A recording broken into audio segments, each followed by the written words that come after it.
what did you all do to start the whole process of actually climbing the mount? See, the training part was one thing. Right. So we trained, selection committee. In the selection committee, they had a communication director. They had a training program director. So the training program director came up with a periodization plan. What are the things that we need to do, throughout our training phase and all. Because these are some of the things that we as climbers, we were doing. But on the other hand, it's not like today. We can find almost anything on internet. Right. We want to climb Everest. All the information are already there. You just need to Google. But back then, Google was not there yet. Yes. Google wasn't established, so we Yes. cannot just find for information in the Google. We can no Wikipedia, no Google, nothing. Right. Okay, they had this. So we need to find information. And you cannot just walk into any store and buy climbing gears in Kuala Lumpur. Right. We cannot do that. You see, so but there were agents. There were agents, outdoor agents. We need to pre-order. We need to pre-order, and they need to purchase the items for us. Through their contacts elsewhere. Right. All right. These days, if you are planning to climb a mountain, you can just walk into any mall, and you can just purchase Yeah. climbing trekking boots, or Right. fleece Right. jacket, Yes. all sorts of things. You can almost get anything here, but it Yes. wasn't like that. So we Right. need to sit, we need to plan, we need to, if we are planning to look for items in US, we had to stay awake because the time difference is 12 hours. Right.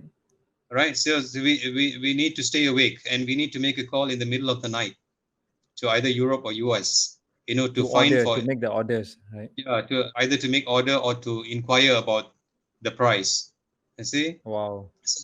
So these are the things that the other things that we need to do. Every item was ordered. It was a painstaking process to order each and every item that we had during our expedition. Right. Right? So these are some of the things that went through at the background while the climbers were training, right? So eventually, once we got all the items, some of the items were shipped directly to Kathmandu, not to Kuala Lumpur, to save Right. costs, Right. right? So we could only check the items at Kathmandu and not in Kuala Lumpur. So Wow. we had to spend days and night, going through the checklist of the items that we purchased. And of course, there's one local sports supplier who also helped us a lot, right? Universal Fitness and Sports. They Right. helped us to purchase a lot of items, right? So we need to go through the list, pack everything, and then we had to take it with us to Kathmandu. So when we were in Kathmandu, we had to unpack the entire packages, to recheck and then we repack the whole thing.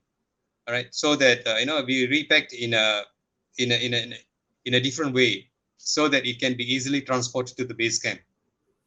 So while we were in Kathmandu, the weather was not so good.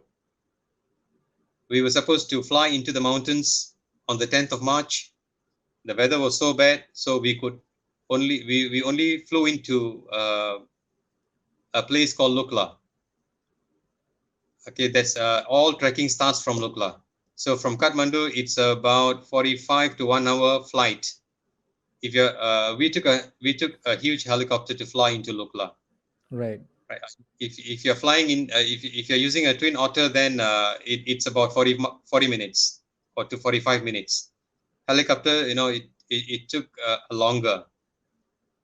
So once we landed in Lukla, if you can Google Lukla airport. It is one of the most dangerous airports in the world. So you can so when we reached Lukla, it took us about 2 weeks to travel from Lukla to the base camp. So we were at the base camp on the 26th March 1997.